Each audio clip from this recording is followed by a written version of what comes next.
இனிய நண்பர்களே, நம்ம ஊர் கிராமங்களில் இப்படி சொல்லுவாங்க, ஆசைப்படலாம் ஆனால் பேராசைப்படக்கூடாதுன்னு. பேராசைப்பட்டதால் இங்கே ஒருவருக்கு என்ன நடக்குதுன்னு இந்த கதையில் பாருங்களேன். ஒரு கிராமத்தில் உழவர் ஒருவர் இருந்தார். அவருக்கு மண்ணின் மீது ஆசை அதிகம். மண்ணின் மீது ஆசை என்பதை விட பேராசை என்றே சொல்லலாம். அவர் எப்படியாவது நிறைய நிலத்தை தனக்கு வாங்கி சொந்தமாக்கி கொள்ள வேண்டும் அப்படின்னு நினைக்கிறாரு. அதற்கேற்றாற் போல அதற்கான வாய்ப்பும் அவருக்கு கிடைக்குது. வெகு தொலைவில் உள்ள ஒரு நாட்டில் 10 பொற்காசுகளுக்கு நிறைய நிலம் கிடைக்குதுன்னு அவர் கேள்விப்படுறாரு.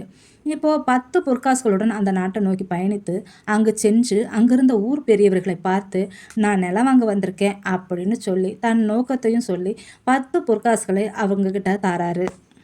அப்போ ஒரு பெரியவர் ஒருவர் அவரிடம் ஒரு மண்வெட்டியை கொடுத்து, இதோ கண்ணு கெட்டிய தூரம் வரை இருக்கிற எல்லா நிலமும் எங்களுடையது தான். சூரியன் புறப்பட்டதிலிருந்து மறையும் வரை உம்மால் எவ்வளவு நிலத்தை சுற்றி வர முடிகிறதோ அவ்வளவு நிலமும் உங்களுடையது தான். நீ சென்ற அடையாளத்திற்காக மண்வெட்டியால் ஆங்காங்கே கொத்த வேண்டும். சூரியன் மறைவதற்குள் தொடங்கி இந்த இடத்திற்கே வரணும்.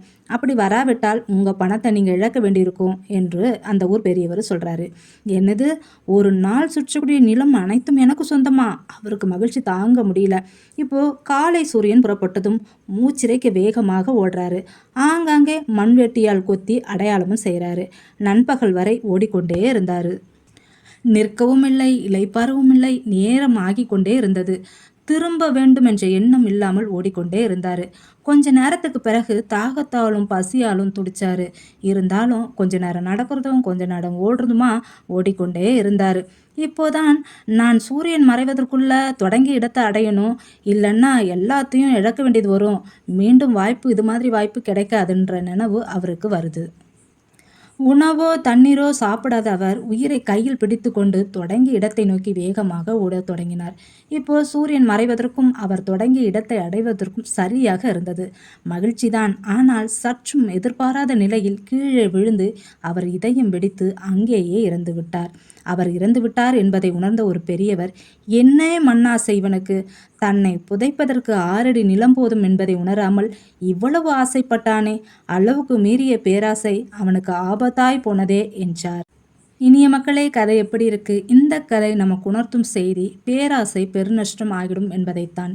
இந்த உலகத்தை கடவுள் படைக்கும் போது பணக்காரர்களுக்கும் ஏழைக்கும்னு தனித்தனியாக படைக்கல. இந்த உலகம் எல்லோருக்குமான ஒரு பூமி பந்தாக தான் படைத்தார். மனிதர்கள் தங்களுடைய சுயமதிப்பிற்காய் பணபலத்தை பயன்படுத்தி கோடி கொடியாக என்னதான் நிலங்களை வாங்கி குவித்தாலும் அதெல்லாம் ஒரு தலைமுறை தான் நீடிக்கும். அடுத்த தலைமுறையில் அதை திரும்பவும் சமநிலைப்படுத்தி விடுவார் கடவுள். அவர் யாருங்க? அவர்தான் எல்லாம் அறிந்த கடவுளாச்சே.